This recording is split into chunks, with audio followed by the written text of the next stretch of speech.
that. And the next big thing that'll make a difference is the National Disability Insurance Scheme, because too many families have got a family member who needs that extra assistance and care. OK, let's go to the other end of the income spectrum, if you like. You're watching a special Q&A with the Prime Minister, Julia Gillard. Our next question is a video. It's from Pamela Tan in Toowoomba, Queensland. My question is to Julia Gillard. 9 out of 10 families will be better off with the carbon tax. I am a single mother with a daughter attending university in the city. Youth allowance barely covers her rent, let alone anything else. I earn between $20,000 and $30,000 a year. I am on no government benefits. How am I better off with your carbon tax rebate? Well, if Pamela earns between $20,000 and $30,000 a year, she's going to get a tax cut on the 1st of July. Everybody who earns less than $80,000 will get a tax cut.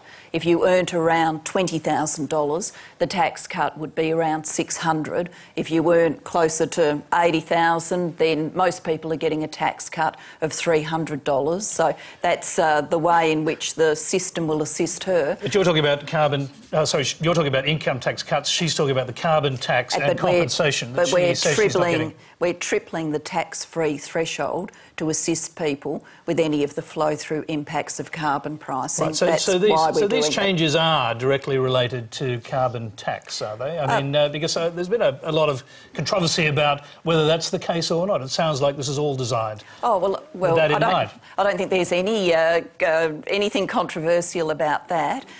We've got the biggest polluters paying the price for putting carbon pollution in our atmosphere.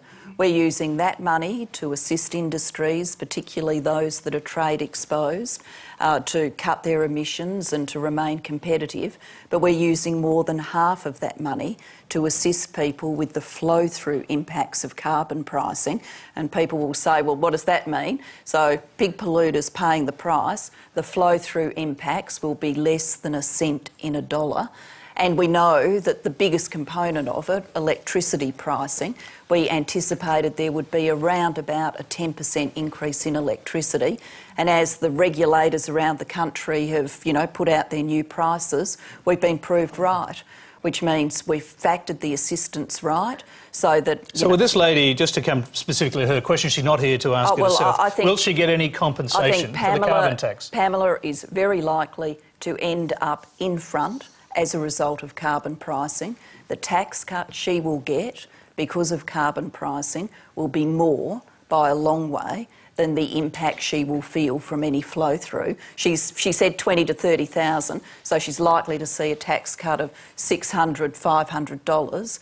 Then she said her daughter, I think it was, is at university. I actually went to a university today, to ANU in Canberra, to talk to students about a lump sum that's coming through from them to assist with carbon pricing, up to $190 a year, depending on how much student income support they get. So, very specifically, she's told us she's gone to the website and she can't find that she'll get any specific compensation for the carbon tax. Well, I can't, I don't know which part of the website she went to or anything like that, but yes, we are tripling the tax-free threshold. That means around $6,000 you didn't pay any tax. We're taking that up to $18,200. That means 1 million people won't have to file a tax return. It means more than 500,000 people will go from paying tax to paying no tax. And we deliberately decided to do that as we worked our way through carbon pricing, because we wanted people to see the benefits of going to work more directly. And that's really important for people who work part-time. So just confirm that you're saying that the tax cuts are related specifically to the carbon pricing? Absolutely, Tony, and that was transparent the first day we announced the carbon pricing package. We've got a question up the back and we'll get a microphone to you quickly if we can. Just hold on until it gets there. Okay. I just wanted to know, the assistance packages that are coming through, how can you guarantee that those are actually going to go to electricity, for example, if they're not... people get electricity every 3 months at different intervals of time. How can you guarantee that that assistance is going to go towards what it's supposed to go to? Well, we're putting more money into family budgets. So, 9 out of 10 households in Australia will get some assistance to assist with carbon pricing. There will actually be millions of lower income households who will come out in front. It's money that will go into their family budget. If you're an older person on the pension, then you'll get a lump sum and then it'll start to come with your pension. If you're a young person on youth allowance, you'll get a lump sum. If you're a working person under 80,000, you'll get the tax cut. So yes, people will have to manage their family budgets, but the money will be there to assist them through. All right, let's keep going with questions. We've got another one from down here on the floor. It's from Sanjeev Mohan.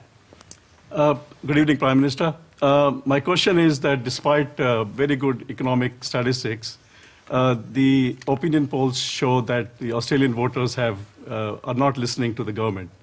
Is it because the government is not able to communicate its achievements effectively, or is it the legacy of the dumping of Rudd, or the carbon tax promise backflip, or it is the very messy, quite messy minority government? Well, I get any number of commentators who assist me with this kind of analysis, so you can pick up your newspapers or listen to Tony, who'll do all of the political analysis. For me, for this period of government, we've been driven to do some really big things. I mean, there's a reason that you go into politics.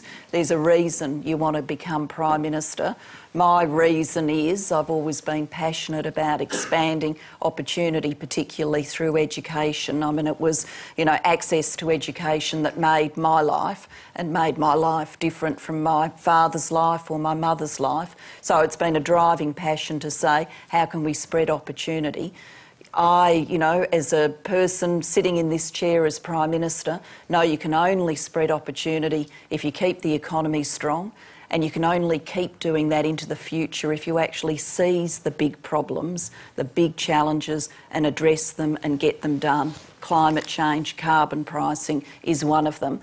So we've done a lot of really heavy lifting in the first 2 years of government, and it's been controversial and it's still controversial, and people asking what am I going to get and not understanding it, Pamela thinking that there was no assistance for her. It's hard, but it's the right thing to do so that in our nation's future we can have a new source of strength, clean energy, we can be making our contribution to tackling climate change, and we can be, I think, sharing some of the benefits from that, as I've described in tax cuts and increased family payments and the like. But it is heavy lifting, and it's, been politically pretty difficult days. Well, yes, especially for Kevin Rudd. And just to follow up on one of the things that the questioner just said, were you really comfortable with your colleagues taking the nuclear option on Kevin Rudd to destroy any possibility that he might come back as leader? Oh, I don't really agree with the characterisation of your question, Tony. How would you characterise it then? Well, I characterised it originally as putting 2 stakes in his heart so he would never rise again. That's why you get paid for being a colourful commentator, and I get, paid for being Prime Minister. I get paid for telling the truth as well. Well, with a less colourful turn of phrase. Look, we had a leadership contest. It was resolved at the start of this year. Colleagues told the truth from their perspective about how they believed it was the best way forward for Labor, and Labor colleagues made up their mind. So you were comfortable with what they did to Kevin Rudd's reputation? The leadership contest was done. It's done, it's finished. People made their contributions during it. It's not my intention to recanvass those contributions. Well, it might not be done. Do you accept that in the coming months trying to sell the carbon tax are actually critical for your leadership? Oh, look, every day as Prime Minister is a critical and important day. That's not about me thinking about my leadership. That's me thinking about the future of the country. I mean, you can't waste a day in this job, you know, every day. You've got to think about what we can do to strengthen the economy. I mean, we've just lived through the most challenging economic event in our lifetimes. Probably the most challenging economic event you and I will ever see in our lifetimes. The global financial crisis. Absolutely. Which I think you got through when Kevin Rudd was Prime Minister. And the aftershocks, as you see now, are still in Europe. I'll go to a G20 meeting next week, which will be dealing with those aftershocks. Many people here probably still feel in their own lives the aftershocks from that, the sense that they're, you know, worried about their superannuation, they're not sure if their house is worth what it used to be worth, or whether they'll see the continued kind of rapid growth in house prices people have become used to. So every day is a critical day. Strong economy, jobs, doing the right thing to spread opportunity, getting ready for the future. That's, you know, what I do each day. Very briefly I know you know, like to toy and play with the rest, but it's too serious for that. Yeah, it is pretty serious, and your Labor colleagues are looking at the value of their vote in their individual seats. So there's a very simple question, really. Will your colleagues begin to get desperate over time? What about Tony? If they appear to be headed for a Queensland-style whitewash. What about you and I set a commitment now to do Q&A during the 2013 election campaign? You can have that job and I'll have this job. Okay. Got a question down the front here. We'll go. They're not trying to get rid of you next year, are they? Oh, sorry.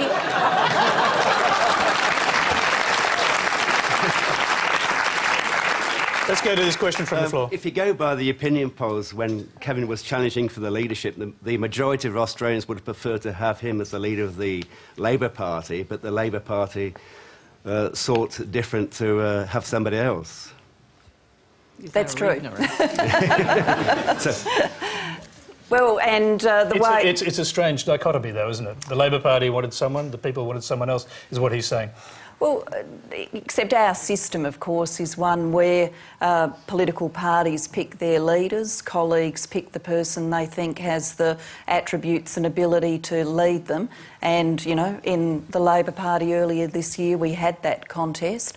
You know, we get enough opinion polls that none of my Labor colleagues are ever short of an opinion poll, if that's what they want to look at.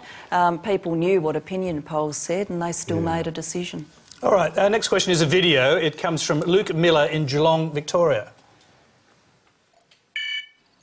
Hello, Prime Minister. Thank you for taking our questions. You've given several reasons why you challenged Kevin Rudd for the Prime Ministership in 2010.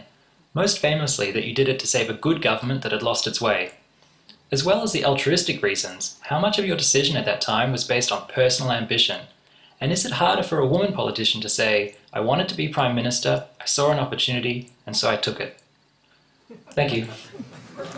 I don't think it's harder for a woman in modern Australia to express ambition, so I wouldn't agree with... But if the implication from Luke's question is that he thinks that's harder, I'm not sure I agree with that.